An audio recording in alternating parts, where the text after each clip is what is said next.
अब जो आपकी अगली हेडिंग है वो है गोलीय संधारित्र।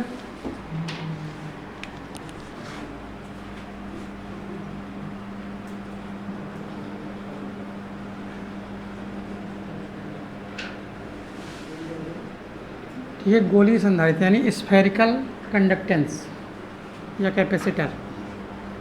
ठीक है, स्फेरिकल कैपेसिटर। तो अब देखिए इसमें क्या है, वही सेम चीज़ यहाँ भी लगानी है। भाई संधारित्र का सिद्धांत क्या है, क्या होना चाहिए, दो प्लेटें होनी चाहिए। संधारित्र का सिद्धांत क्या, यही तो है। संधारित्र में कितनी प्लेटें होनी चाहिए, दो प्लेटें होनी चाहिए। ठीक है, दोनों आपस में जुड़ी होनी चाहिए। बाहरी प्लेट क्या होनी चाहिए, कहाँ से जुड़ी होनी चाहिए, अर्थ से यानी पृथ्वी से जुड़ी होनी चाहिए। ये एक बेसिक सिद्धांत है किसका, कैपेसिटर का, कि भैया दो प्लेटें हों। दो प्लेटें क्यों, प्रेरण के लिए कि हम एक प्लेट को क्या करते हैं, आवेश देते हैं और दूसरी प्लेट पर अपने आप अपोजिट आवेश पहुंचता है। ये संधारित्र की संरचना है कि दो प्लेटें होनी चाहिए, दोनों आपस में कनेक्टेड होनी चाहिए। बाहरी वाले को, अंदर वाले को तो ले नहीं जा सकते हम, बाहर वाले को क्या किया जाना चाहिए, अर्थ किया जाना चाहिए, यानी पृथ्वी से जोड़ा जाना चाहिए, ताकि जो आवेश हो वो कहाँ जा सके। हाँ बिल्कुल आ जाओ, ठीक, गुड मॉर्निंग। तो यहाँ से देखिए जो आवेश हो वो आपका क्या हो, नीचे पहुँच जाए। और इस तरह से हम क्या कर सकते हैं, अरेंजमेंट बना सकते हैं। तो वो आपका समांतर प्लेट संधारित्र था। अब कौन सा है, गोली संधारित्र है।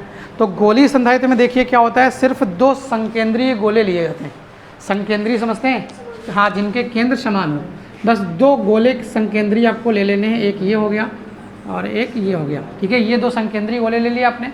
अब क्या कर देना है, इनको बस कहीं कनेक्ट कर देना है। मान लीजिए इस बिंदु पर इनको हमने दोनों को क्या कर दिया, कनेक्ट कर दिया। कनेक्ट करने से क्या होगा, एक को हम आवेश देंगे, दूसरे पर आवेश अपने आप पहुंचेगा प्रेरण के कारण। ठीक है, कनेक्ट कर दिया, इसका मतलब है दोनों आपस में संपर्क में हैं। अब ये नहीं है, वरना तो अलग अलग बना लेंगे, वो अलग अपना हल कर रहे हैं, ये अलग हल कर रहे हैं। ठीक है, अब उसके बाद क्या कर देते हैं, इसके एक सिरे को क्या कर दिया गया, अर्थ कर दिया गया, यानी पृथ्वी से जोड़ दिया गया। इसकी त्रिज्या स्मॉल a मान लीजिए, ठीक है, और इसकी त्रिज्या हम क्या मान लें, स्मॉल b मान लें। अब हम क्या करते हैं, एक गोले को आवेशित करते हैं, तो यहाँ पर क्या आता है, अंदर वाले गोले को अगर हम आवेशित करेंगे तो यहाँ पर कौन, धनावेश। तो प्रेरण के कारण,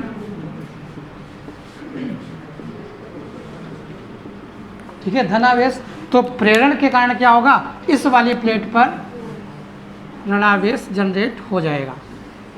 और फिर आप जानते हैं आगे, ये भी जो इलेक्ट्रॉन्स होंगे या इसके बाहर आप कह लो, पॉजिटिव जनरेट होगा, जो कहाँ चला जाएगा, पृथ्वी में यानी अर्थ में चला जाएगा। ये आपका एक बेसिक सिद्धांत है, कुछ कठिन नहीं है, जरा सा है। ठीक है, इसको बना लीजिए ज़रा। ये संधारित्र की संरचना है। ठीक है, इस गोले का नाम A रख दिया है, इसका नाम B रख दिया है, और आवेश टोटल कितना दिया है, Q।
बना लिया।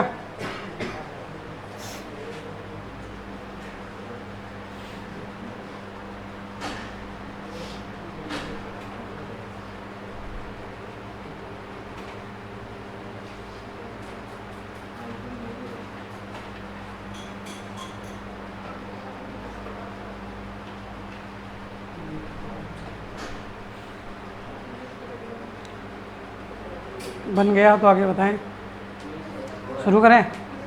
अब देखिए कुछ कोई बहुत बड़ी चीज़ नहीं है इसमें, बड़ी साधारण सी थ्योरी है जो आपको हम बता चुके हैं, बस उतनी ही है, वही लिखना है आपको। क्या है, एक बार फिर से सुन लीजिए थ्योरी को, वही थ्योरी आपको यहाँ पे लिख देनी है। इसमें आपको लेना है 2 गोले लेने हैं संकेंद्रीय। संकेंद्रीय का मतलब है जिनके केंद्र समान हो। हमने क्या किया इस परिपथ में 2 संकेंद्रीय गोले कौन कौन, एक ए और एक बी, यानी 2 संकेंद्रीय गोले ए और बी ले लिए। उसके बाद क्या कर दिया हमने, इनको एक तार के द्वारा जोड़ दिया। जोड़ देने से मतलब है संपर्कित कर दिया है, और गोले बी को एक तार के थ्रू कहाँ जोड़ दिया है, पृथ्वी के द्वारा जोड़ दिया गया है, यानी अर्थ कर दिया गया है। ये एक हमारा संधारित्र का अरेंजमेंट तैयार हो गया। अब हम करते क्या हैं, वर्किंग प्रोसेस क्या है इसको भी जान लीजिए।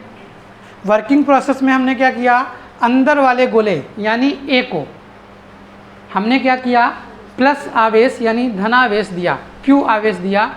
अब आप जानते हो क्यू आवेश अगर देंगे तो कहाँ जाएगा, पूरे पृष्ठ पर समान रूप से वितरित हो जाएगा। भाई कहीं दोगे तो एक जगह तो रुका नहीं रहेगा कि रुका रहेगा, ठीक है। तो क्या करेगा, पूरे पृष्ठ पर समान रूप से क्या हो जाएगा, वितरित हो जाएगा। कौन सा, प्लस क्यू आवेश। अब प्रेरण के कारण इस पर अगर प्लस क्यू है तो यहाँ पर कौन आ जाएगा, माइनस क्यू आवेश जनरेट हो जाएगा, ठीक। अब क्या होगा, माइनस क्यू जब यहाँ जनरेट होगा तो ये वाला हिस्सा काहे से जुड़ा है, अर्थ से जुड़ा हुआ है, ठीक है। तो ये वाला जब आपका हिस्सा अर्थ यानी पृथ्वी से जुड़ा हुआ है तो जितना यहाँ पर एक्सेस में आवेश आता चला जाएगा वो कहाँ जाएगा, पृथ्वी में जाता चला जाएगा। ये आपका अरेंजमेंट है। अब हल करना है धारिता के लिए, बड़ा ही आसान है, कुछ कठिन नहीं है। आप पहले v निकाल लो और v को वही q बराबर cv में रख के क्या निकाल लेंगे, c निकाल लेंगे, ठीक। तो यहाँ पर अगर हम v निकालें तो हम कह सकते हैं अंदर वाले गोले a के कारण, किसके कारण, गोले a के कारण v1 बराबर बोलिए कितना, 1/4 pi epsilon not q upon a आएगा। गोले b के कारण, गोले b के कारण बोलिए जल्दी से, v2 बराबर 1/4 पाई एप्सिलॉन नॉट, इस पर धनावेश है तो इस पर आवेश कौन आया भाई, माइनस का आया है, तो इसलिए फार्मूला वही होगा q अपान b वाला, लेकिन आवेश कैसा रहेगा, माइनस का। कुल आवेश क्या होगा, कुल आवेश बोल गए, कुल विभव v बराबर v1 प्लस v2, तो v बराबर रख दीजिए इसको, ठीक है। तो रख देंगे तो क्या आएगा, 1/4 pi epsilon not q common आ जाएगा, 1/a माइनस 1/b। किसी को डाउट हो इसमें तो बताए, ये ऐसे ही 1/a बचेगा, ये माइनस का रहेगा तो माइनस का 1/b। इसको सॉल्व कर लें हम, तो v बराबर 1/4 पाई एप्सिलॉन नॉट q, नीचे ab आएगा और सॉल्व करेंगे तो b माइनस a, ये चीज़ आ गई। अब ये कौन सी चीज़ आई, v निकल कर आई। अब हमको पता है q बराबर cv, अतः c बराबर q अपान v, q अपान v का मान रख दीजिए 1/4 पाई एप्सिलॉन नॉट q और बोलिए b minus a upon A B. हल कर दें ज़रा, तो यहाँ से देखा हमने q से q कैंसिल, खाली ये कैंसिल होगा, ये सब चीज़ें ऊपर पहुँच जाएंगी। तो c बराबर 4 pi epsilon not A B upon b minus A, यही आपकी संधारित्र की धारिता का सूत्र है। क्लियर हो गया। थ्योरी भी कोई बहुत कठिन नहीं, बड़ी आराम से है। 2 गोले लिए a और b, इसमें क्या किया, अंदर वाले गोले को बाहर वाले गोले से कनेक्ट कर दिया, बाहर वाले गोले को पृथ्वी से कनेक्ट कर दिया, अंदर वाले गोले को हमने कितना आवेश दिया, q आवेश दिया, तो पूरे पर समान रूप से वितरित हो गया। प्रेरण के कारण इस वाले गोले पर क्या आ गया, माइनस q आ गया, जो पृथ्वी के द्वारा उदासीन हो गया। इतना अरेंजमेंट था थ्योरी का हिस्सा। फिर प्रूफ सिंपल सा, गोले a1 के कारण विभव निकाल लिया, ठीक है, और फिर गोले b के कारण हमने विभव निकाल लिया v2, कुल विभव v बराबर v1 प्लस v2, जोड़ लिया, हल किया तो ये हमारा निकल कर आया। अब उसके बाद q बराबर cv लगा दिया, तो c बराबर q अपान v मान रखा, काट कूट दिया, ठीक है। तो क्या निकल कर आया, c बराबर 4 pi epsilon not A B upon a minus B, ठीक है। हो गया? तो लिखिए ज़रा, लिख लीजिए थोड़ा सा। माना कि स्मॉल ए व स्मॉल बी, माना कि स्मॉल ए व स्मॉल बी, ठीक है, पहले थ्योरी लिख लीजिए, प्रूफ बाद में करिएगा। माना कि स्मॉल ए व स्मॉल बी त्रिज्याओं के धातु के दो गोले, त्रिज्याओं के धातु के दो गोले ब्रैकेट में संकेंद्री लिख लीजिएगा। अब दो गोले अलग अलग ले लो, पता चला, ठीक है, तो अलग अलग नहीं चलेगा, एक केंद्र होना चाहिए उनका। दो गोले यानी संकेंद्री गोले कैपिटल ए व कैपिटल बी हैं, कैपिटल ए व कैपिटल बी हैं, कोस बी के बाहरी पृष्ठ को, कोस बी के बाहरी पृष्ठ को, कोस यानी वही गोला, गोली कोस, कोस बी के बाहरी पृष्ठ को एक तार के द्वारा पृथ्वी से जोड़ दिया जाता है, एक तार के द्वारा पृथ्वी से जोड़ दिया जाता है। तो यह संयोजन संधारित्र कहलाता है।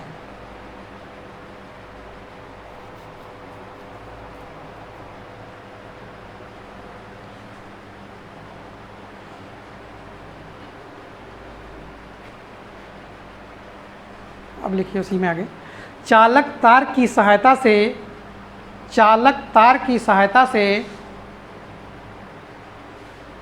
गोले ए को, चालक तार की सहायता से गोले ए को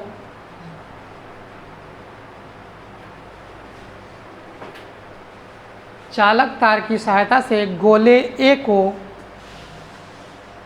प्लस क्यू आवेश दिया जाता है, प्लस क्यू आवेश दिया जाता है,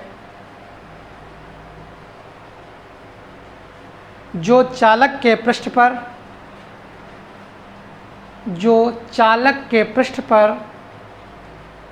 समान रूप से वितरित हो जाता है, जो चालक के पृष्ठ पर समान रूप से वितरित हो जाता है, जो चालक के पृष्ठ पर समान रूप से वितरित हो जाता है।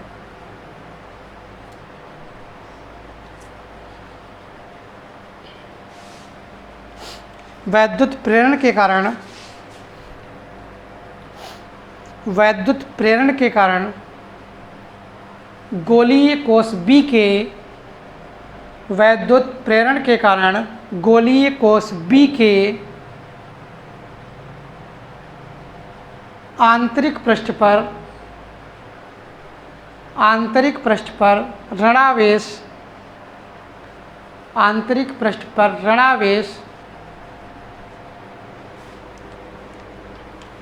तथा बाहरी पृष्ठ पर धनावेश उत्पन्न हो जाता है, तथा बाहरी पृष्ठ पर धनावेश उत्पन्न हो जाता है।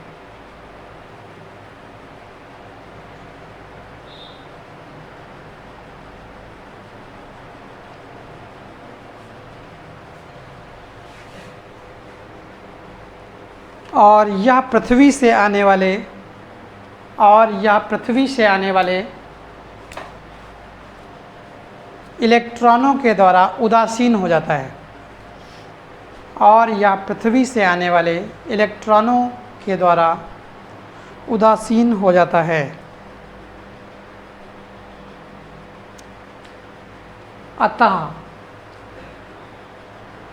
अतः गोलीय कोष ए के कारण, अतः गोलीय कोष ए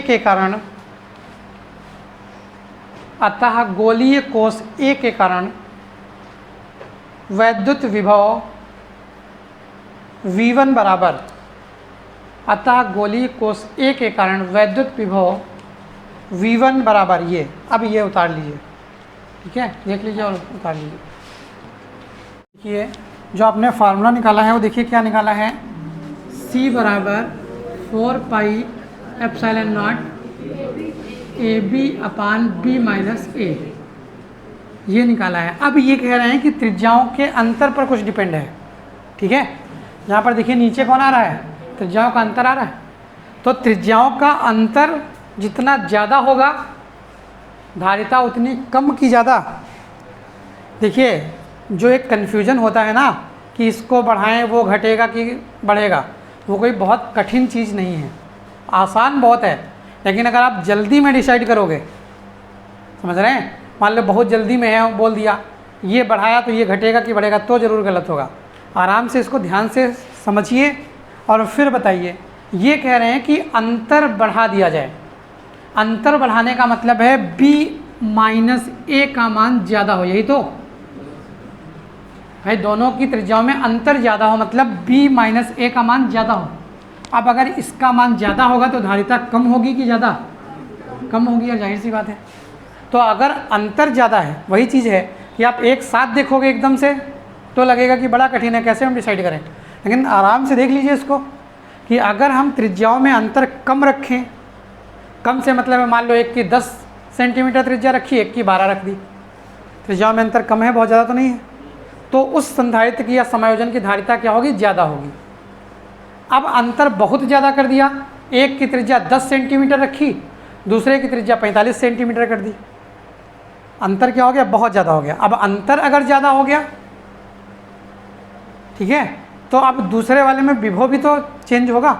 एक की त्रिज्या छोटी सी है, विभव कुछ कम होगा, दूसरे की त्रिज्या बहुत बड़ी है, तो v बराबर 1/4 Q अपान R, तो उसका विभव कुछ और बहुत ज़्यादा कम होना चाहिए। जिसकी त्रिज्या बड़ी है उसका विभव बहुत कम, जिसकी त्रिज्या छोटी है उसका विभव कुछ ज़्यादा। तो यहाँ से वही आराम से देखिए, ये हम आपको बहुत बार बताए हैं और ये सवाल में भी बताएंगे। देखिए सवाल आप तभी लगा पाओगे, इस चैप्टर को ख़त्म होने के तुरंत बाद हम सवाल लगवाएंगे। तो सवाल लगाने की एक ट्रिक होती है। ट्रिक कोई ऐसी चीज़ नहीं बताने जा रहे हैं कि हाँ आपने देखा और सट्टे से लग गए। ट्रिक का मतलब है सवाल जब भी आप लगाइए तो थोड़ा शांत दिमाग से, जल्दी में ना लगाइए, जब आपको स्पेशली सीखने हो। जब सीखे हुए हैं, अब जोड़ घटाना आपसे कहें हम, आपको रुक जाओ, थमो ज़रा, ठीक है, इत्मीनान से लगाएं हम, तो जोड़ घटाने में क्या यार इत्मीनान से लगाओगे, वो तो आपको पता ही पता है। लेकिन अब कोई नई चीज़ लगा रहे हो या सीख रहे हो तो उसमें थोड़ा सा आपको समय देना पड़ेगा शुरुआत में। तो आप सबसे पहला तरीका होता है सवाल का 1 या 2 या 3 बार सवाल को पढ़ो कम से कम, ठीक है। सवाल को 2 से 3 बार पढ़िए आप।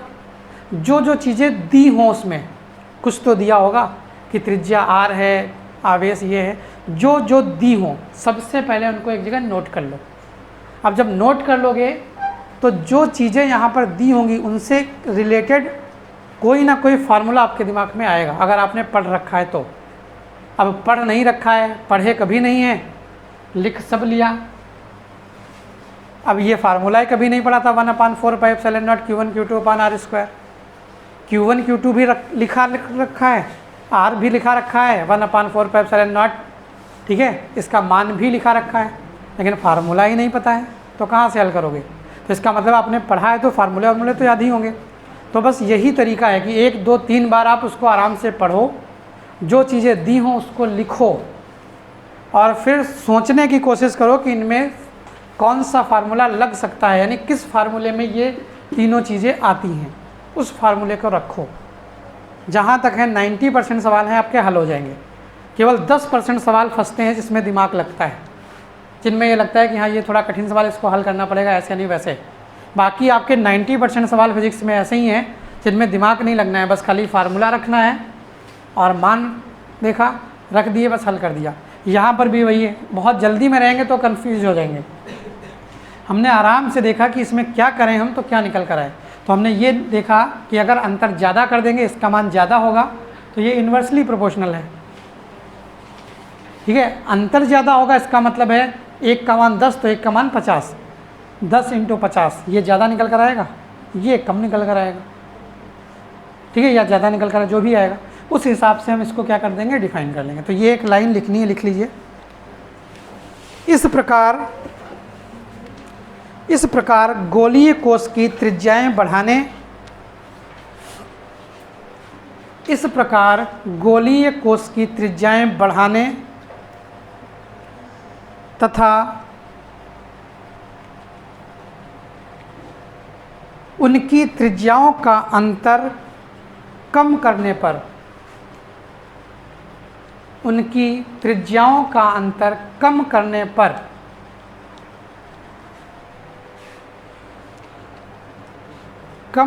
पर गोलीय कोश की धारिता बढ़ती है। कम करने पर गोलीय कोश की धारिता बढ़ती है।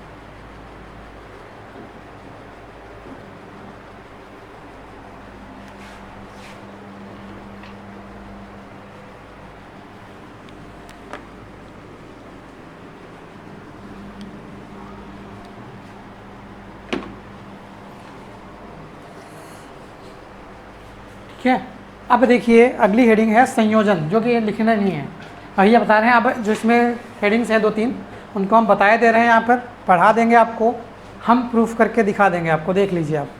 खाली फार्मूले उनके यूज होने हैं, तो बिना मतलब क्यों इतना तामझाम करेंगे आप प्रूफ करने का। वो ये नहीं पूछा जाएगा आपको यहाँ पर, जैसे आपने देखा होगा हाई स्कूल में पूछा भी जाता होगा एक, कि प्रतिरोध क्या होते हैं, प्रतिरोधों का समांतर और श्रेणी संयोजन बताइए, 1/r, ये प्रूफ करना आता था। यहाँ प्रूफ करना नहीं आएगा। अब इंटर में हमारे बच्चों वाले सवाल थोड़ी आएंगे, तो यहाँ पर हो सकता है ये चीज़ आ जाए कि कोई सवाल दे रखा है उसको हल करना आ जाए, समांतर श्रेणी इस तरह से। तो यहाँ पर भी देखते हैं हम 2 तरह के संयोजन करते हैं, एक समांतर संयोजन कर दिया और एक श्रेणी संयोजन। तो ये कौन सा संयोजन है? श्रेणी संयोजन है। श्रेणी संयोजन काहे का? संधारित्रों का, ये तो है, ये संधारित्र है। अब देखिएगा, अगर लगभग दोनों बराबर हैं, अब हम हाथ से खींच रहे हैं तो ये तो हम नहीं कह सकते कि दोनों लाइनें बिल्कुल बराबर हैं। आप पटरी से खींचिए तो हो सकता है पता चले, लेकिन पता चल रहा है कि लगभग बराबर हैं। तो अगर दोनों लाइनें लगभग बराबर हैं तो ये काहे का साइन है? संधारित्र का साइन है। अगर एक बड़ी और एक छोटी है तो ये बैटरी का साइन है। समझ रहे हैं? अगर जैसे हम ये सर्किट बनाएं और ये, तो इसका मतलब ये नहीं है कि इसमें 4 संधारित्र लगे हैं, मतलब है इसमें 3 संधारित्र श्रेणी क्रम में लगे हैं, इस बैटरी से जुड़े हुए हैं। ठीक है, तो यहाँ पर हम ये देख रहे हैं कि इनका संयोजन की हम बात करते हैं, तो इसको लाइनिंग ऐसे बनाई जाती है, इसलिए 2 प्लेटें दिखानी होती हैं, एक इधर की प्लेट, एक उधर की प्लेट। भाई जो हमने ये बनाया है इसका मतलब है 2 प्लेटें बनाई हैं, एक ये पहली प्लेट, एक ये दूसरी प्लेट। ठीक है, ये पहला संधारित्र धारिता क्या मान लें? ये C2 और ये C3। अब देखिए अलग अलग हैं। इसका देखिए ध्यान से, श्रेणी और समांतर बहुत आसान सा अंतर है। अगर कोई 2 चीज़ें, एक ये मान लिया हमने, इनका ठीक है इस तरह के 2 या 3 संधारित्र हैं, अगर दोनों के प्रारंभिक और अंतिम बिंदु, चाहे संधारित्र हो, चाहे प्रतिरोध हो, चाहे कुछ भी हो, अगर उनके प्रारंभिक और अंतिम बिंदु सेम हैं, ठीक है, प्रारंभिक और अंतिम बिंदु क्या है? सेम। जैसे एक ये संधारित्र हो गया, दूसरा संधारित्र एक हम यहाँ पर बना दें, ठीक, तीसरा संधारित्र हम यहाँ पर बना दें। अब इनके प्रारंभिक और अंतिम बिंदु, एक बिंदु से इनको हमने जोड़ दिया। देखिए इसका भी प्रारंभिक बिंदु कौन सा? यही वाला तो है। इसका भी प्रारंभिक यही, इसका भी प्रारंभिक यही, इस वाले संधारित्र का भी अंतिम बिंदु क्या है? देखिए यही तो है। इसका भी अंतिम बिंदु यही, इसका भी अंतिम बिंदु यही। तो अगर चाहे संधारित्र हो, चाहे प्रतिरोध हो, चाहे जो कुछ हो, अगर उनका प्रारंभिक और अंतिम बिंदु सेम है तो वो संयोजन हमेशा कैसा होगा? समांतर क्रम संयोजन होगा। अगर अलग अलग है तो वो हमेशा कैसा होगा? श्रेणी क्रम संयोजन होगा। तो इसमें देखिए इस संधारित्र का पहला बिंदु इधर कहीं है, अंतिम बिंदु इस बीच में कहीं होगा। अब इस संधारित्र को देखेंगे तो पहला बिंदु ये, अंतिम बिंदु यहाँ कहीं होगा। यहाँ भी हो सकता है, यहाँ भी हो सकता है, ऐसा नहीं आप सोचो नहीं बीच में ही मानना है, बीच में ऐसा कोई ज़रूरी नहीं है। इसका प्रारंभिक ये, अंतिम ये, तो इसका मतलब है जब भी ऐसा संयोजन हो तो आप ये चीज़ ध्यान रखिएगा, समांतर और श्रेणी में, समांतर संयोजन में, समांतर संयोजन में अभी आपको बताया बिंदुएं बराबर हैं, तो समांतर संयोजन में विभव समान रहता है। ध्यान रखिएगा चीज़ें, समांतर संयोजन में कौन समान रहता है? विभव, क्योंकि विभव बिंदुओं की प्रॉपर्टी है ना, प्रारंभिक और अंतिम बिंदु के बीच, प्रारंभिक वही, अंतिम वही, वी लगा है। बैटरी लगाओगे तो यहीं कहीं तो लगाओगे, ठीक है, तो वही बैटरी इसके बीच भी लगी है, वही बैटरी इसके बीच भी लगी है और वही बैटरी इसके बीच भी लगी है। यानी इसका भी विभवांतर v, इसका भी विभवांतर v और इसका भी विभवांतर v। ठीक, इसमें देखिए इसका विभवांतर v1 मानना पड़ेगा, अलग अलग है, ये अलग पॉइंट स्टार्टिंग पॉइंट और एंडिंग पॉइंट, इसका विभवांतर, इसका पॉइंट v3। अब देखिए समान क्या होता है इसमें, हाँ, अगर श्रेणी क्रम है तो श्रेणी क्रम में विभव अलग अलग होता है, पॉइंट ध्यान रखिएगा, और धारा या Q, धारा कह लीजिए या आवेश कह लीजिए, वो क्या रहता है, समान। ये कौन सा क्रम है, श्रेणी क्रम है। समांतर क्रम में अगर समांतर क्रम का संयोजन है तो उसमें V समान रहेगा, Q या I अलग अलग रहेंगे। ठीक है, ये चीज़ आपको ध्यान रखनी है। अब इसमें आवेश तो समान होने चाहिए, इस पर Q मान लें, इस पर भी Q मान लें, इस पर भी Q मान लें। अब आपको फार्मूले भी पता है, Q बराबर CV, ये तो होता है, या V बराबर Q अपान C, ये तो है। तो V1 बराबर बोलिए Q1 अपान C की Q अपान C, Q है ना तीनों में, तो V1 बराबर Q अपान C1, V2 बराबर V3 बराबर Q अपान C3। अब देखिए इसका विभव V1, इसका विभव V2, इसका विभव V3, तो कुल विभव कितना होगा, V होगा, कुल विभव कितना आएगा, V। ठीक है, ये भी जान लीजिए। इसमें क्या करते हैं, जो श्रेणी क्रम है इसमें कुल विभव करते हैं, कुल विभव V बराबर V1 plus V2 plus V3। इसमें कुल धारा करते हैं, कुल धारा या आवेश, मतलब अगर हमें हल करना होगा तो I1 plus I2 plus I3 plus I4 and so on, या फिर Q1 plus Q2 plus Q3 and so on, ये सारी चीज़ें करेंगे। ये आपको 2-3 पॉइंट ये ध्यान रखने हैं। अगर आपको लगता हो कि आप कंफ्यूज हो जाएंगे तो कहीं, चाहे कॉपी के सबसे ऊपर जो कॉलम खिंचा होता है या कहीं वहाँ पर इसको उतार लीजिएगा, ताकि आपको ये कन्फ्यूजन ना रहे कि कौन सी चीज़ कहाँ पर घटती है। श्रेणी और समांतर में यही चीज़ सबसे ज़्यादा अनिवार्य है, बस ये जो 3 पॉइंट लिखे हुए हैं। अब यहाँ पर देखा आपने तो ये हो गया। अब क्योंकि कौन सा क्रम है, ये श्रेणी क्रम है, तो श्रेणी क्रम के लिए V बराबर V1 plus V2 plus V3, देखिए वहाँ पे लिखा होगा, रख दो मान, V बराबर Q अपान C1 प्लस Q अपान और V बराबर क्या होगा, Q अपान C होएगा। Q कॉमन लिया, कट जाएगा, कॉमन लिया तो यहाँ से Q 1 अपान C1 प्लस 1 अपान C3 बराबर Q अपान C, कट गया। तो क्या बचा, 1 अपान C बराबर 1 अपान C1 प्लस 1 अपान C2 प्लस 1 अपान, आ गया। आपको फार्मूला याद रखना है, कहीं अगर यूज होगा, ठीक है, तो समान श्रेणी क्रम में कौन आएगा, C के लिए श्रेणी क्रम। देखिए इसको भी हम एक साथ अलग लिख दे रहे हैं, कहीं अगर आपको नोट करना हो तो नोट कर लीजिएगा, वरना कोई बात नहीं, ठीक है, क्योंकि प्रूफ नहीं आने।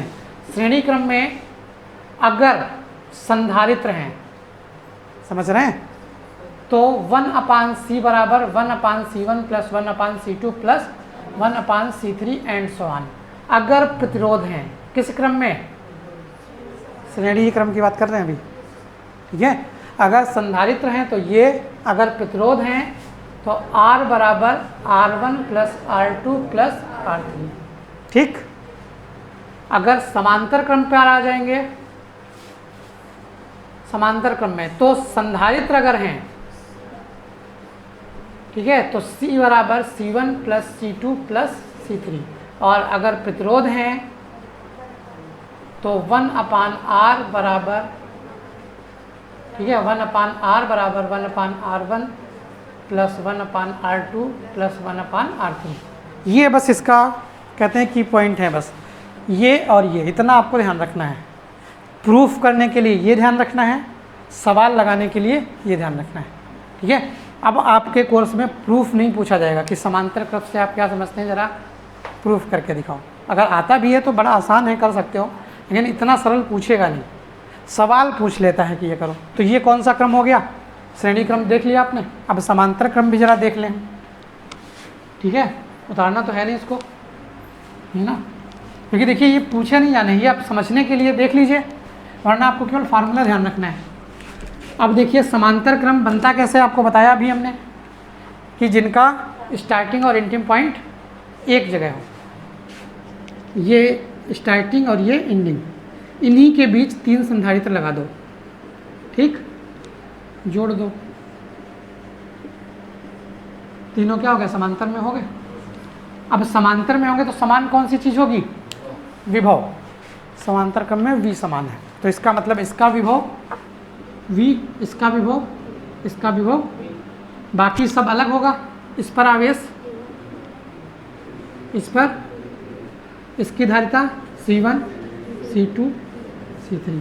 और अभी आपको बताया है समांतर क्रम में क्या होता है, Q बराबर Q1 plus Q2 plus Q3। ठीक है, अब देखो होता क्या है, Q बराबर CV होगा, तो Q1 बराबर C1 इंटू V होगा, और Q2 बराबर C2 इंटू V, क्योंकि V तो बराबर है ना, Q3 बराबर C3 इंटू V। ठीक, ये हो गया। अब जोड़ दो सबको, तो Q बराबर, ठीक है, यहाँ से रखा तो Q बराबर क्या था, CV, C इंटू V रखा, Q1 बराबर C1V, Q2 बराबर, आ रहा है समझ में कि हम लिखते ही जा रहे हैं खाली। ठीक है, Q3 C3V, क्या कॉमन ले लें, C कहाँ से कॉमन मिल रहा है, V मिल रहा है, C इंटू V, यहाँ से V कॉमन लिया, C1 plus C2 plus C3, V से भी कैंसिल कर दिया, तो C बराबर C1 प्लस C2 प्लस, ठीक है, ये 3 चीज़ें हमारी जा रहा है। ये आपका क्या है, ये संयोजन है, समांतर क्रम और श्रेणी क्रम। अब उसके बाद बचता है, ठीक है, आवेशित संधारित्रों की वैद्युत स्थितिज ऊर्जा, जो आपको हम पहले बता चुके हैं, बताया नहीं बताया, Q into V, half QV half CV square, बता चुके हैं ना, अरे बताया है कि नहीं बताया है, कराया भी होगा। अब उसका ग्राफी रोल है, तो देखिए इसको भी करने की कोई ज़रूरत नहीं है, सीख लीजिए खाली, बस इसको उतारना तो नहीं था। देखिए हम क्या करें, एक ग्राफ बनाएं। ठीक है, देखिए ग्राफ बनाया हमने ये, ठीक, इस वाली लाइन पे ये कौन सी एक्सिस है, एक्स अक्ष है। ठीक है, इस वाली अक्ष पे हमने Q मान रखा है, y वाली अक्ष पे हमने V मान रखा है। ठीक है, और होगा क्या कायदे में, V बराबर Q अपान C ही तो होगा। अब मान लें कोई संधारित्र है, उसकी ऊर्जा जब हम निकालेंगे तो मान लीजिए उसने जब संधारित्र को चार्ज किया गया तो कहाँ था, 0 था। जब हमने उसको Q आवेश तक आवेशित किया तो उसका विभव 0 से कहाँ पहुँच गया, V तक पहुँच गया। ग्राफ कैसे बना इसको भी 1 मिनट देख लीजिए, क्लियर है ना। यहाँ पर देखिए Q भी कितना 0, V भी 0, नहीं तो अभी हमने इसको चार्ज नहीं किया, अभी हमने इसको आवेश नहीं दिया, तो इसका विभव कितना है, 0। हमने इसको आवेशित करना शुरू किया, आवेशित करने का मतलब है आवेश बढ़ाना शुरू किया। आवेश बढ़ाते बढ़ाते कहाँ तक लिए गए, Q तक लिए गए, ये Q पॉइंट है। ठीक है, आवेश बढ़ाते बढ़ाते कहाँ ले गए, Q ले गए। अब इस बिंदु पर आवेश कितना हो गया, Q, तो Q बराबर CV होता है, या आपने सबसे पहले प्रूफ किया होगा Q प्रोपोर्शनल V, ये तो था। तो इसका मतलब है Q बढ़ा है तो कौन बढ़ेगा, V भी बढ़ेगा। V कैसा था, 0 था, प्रोपोर्शनली बढ़ेगा, समानुपाती बढ़ेगा। समानुपाती शायद हो सकता है समीकरण आपको याद हो, y बराबर mx प्लस c, सरल रेखा का होता है। समानुपात के लिए ये तो होना नहीं चाहिए, क्योंकि अंतःखंड तो काटा गया 0 होगा, तभी तो उसी रेशियो में बढ़ेगा। अगर अंतःखंड भी है तो मान कुछ घट बढ़ जाएगा। यहाँ हमने 3 रखा तो 3 दूनी 6 प्लस 2 8, तो इसलिए क्या होगा, c तो होगा नहीं, c तो अंतःखंड होता है जब कुछ घट बढ़ रहा हो मान, जैसे 2 गुने से 3 ज़्यादा है तो 2x प्लस 3 समीकरण बना दें, यही तो है। लेकिन जब सीधे पता है प्रोपोर्शनल है, y बराबर Q बराबर CV, y बराबर m इंटू एक्स, कंपेयर कर दो तो ये क्या होगी, एक ओरिजिन से जाती हुई सरल रेखा तो होती है, तो ओरिजिन से जाती हुई क्या कर दी, एक सरल रेखा बना दी। अब अगर ये सरल रेखा है तो हमको क्या चाहिए, अगर हमको किया गया कार्य चाहिए, ध्यान से देखिएगा, कार्य चाहिए, कार्य ही क्या होती है, स्थितिज ऊर्जा। तो अगर हमको कार्य चाहिए तो बस कुछ ना करें, हम इसके बीच का हमको क्षेत्रफल चाहिए और कुछ नहीं चाहिए भैया, केवल क्षेत्रफल निकाल लें, वही क्या होगा, कार्य होगा। तो कार्य बराबर ये ओ ए बी मान लें, कोई दिक्कत तो नहीं। तो कार्य बराबर त्रिभुज ओ ए बी का क्षेत्रफल। फार्मूला बताओ त्रिभुज के क्षेत्रफल का, याद है किसी को, कितना, 1/2 आधार गुणे ऊंचाई। फार्मूला है 1/2 आधार गुणे ऊंचाई बराबर 1/2। आधार कितना है, क्यों है, ऊंचाई कितनी है।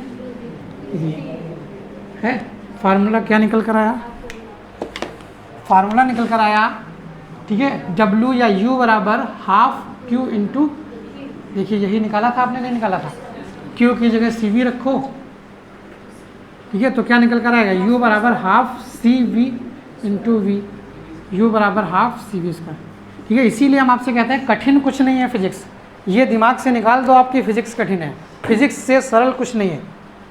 केमिस्ट्री में तब भी आपको थोड़ा बहुत ध्यान रखना है, फिजिक्स में सब कुछ अपने आप निकल कर आएगा, फिजिक्स में आपको कुछ ध्यान नहीं रखना है, आप बस शुरुआत करना जानते हो, अपने आप सोल्यूशन निकल कर आएंगे। एक ये निकल कर आया, एक ये निकल कर आया, अभी दूसरा कर दोगे, v का मान रख दो तो Q²/2c तीसरा फार्मूला निकल कर आएगा, ठीक है। तो इसमें है कुछ नहीं, बिना मतलब लोगों ने इसको बना रखा है कि यार बहुत कठिन है, पढ़ेंगे। तो यहाँ से देखा हमने किया गया कार्य, और ये सब क्या है, ग्राफ से भी सीधे सीधे आप निकाल सकते हैं, कोई बहुत बड़ा इशू नहीं है, बहुत आराम से आप निकाल सकते हैं। और वहाँ पर तो सीधे वही कार्य निकाला था, औसत विभव इंटू आवेश निकाला था, तब जाके निकल कर आया था। तो ये आपका ग्राफिकल मेथड है, और वो आपका थ्योरेटिकल यानी उस तरह का यानी प्रूफ वाला मेथड था। अब इसके बाद इसमें दो चीज़ें और बचती हैं, एक आवेशों का पुनर्वितरण बचता है, समझ रहे हैं, एक आवेशों का पुनर्वितरण। पुनर्वितरण का मतलब है वितरण, वितरण का मतलब बांटना, पुनर् का मतलब फिर से, हाँ वही दोबारा, यानी फिर से बांटना। मतलब ये 3 आवेश थे, ठीक है, ये 10 कूलाम, ये 15 कूलाम, ये 40 कूलाम, 40 10 50 और 15 65, टोटल कितना, 65 कूलाम, ठीक है। आप मान लीजिए कैलकुलेशन सरल करने के लिए 66 कूलाम मान लिया हमने, 65 कूलाम निकल कर आया था, कैलकुलेशन सरल करने के लिए मैं 66 मान लिया। अब ये 66 कूलाम इसमें है, अब हम इसको पुनर्वितरित करेंगे तो कितना आएगा, 22 आएगा। यही पुनर्वितरण का सिद्धांत है, और कुछ नहीं है। अब यहाँ पढ़ोगे फिजिक्स में तो बड़ा कठिन मिलेगा, सीधा सा पुनर्वितरण देखो, लागू आप इस पर कर दो, ठीक है। अब पुनर्वितरण में मान लो आवेश ही करना है आपको पुनर्वितरित, तो Q बराबर CV होता है, 4 आवेश हैं, Q1 बराबर C1 इंटू V1 या C1 इंटू V जो भी हो, ठीक है। Q बराबर CV होता है, तो Q1 बराबर पूरा हो गया। अब हमको क्या चाहिए, मान लीजिए C चाहिए, तो Q बराबर क्या होता है, CV होता है, C इंटू V, ठीक है, बराबर C1 V1 plus C2 V2 plus ये, यहाँ पर हमने मान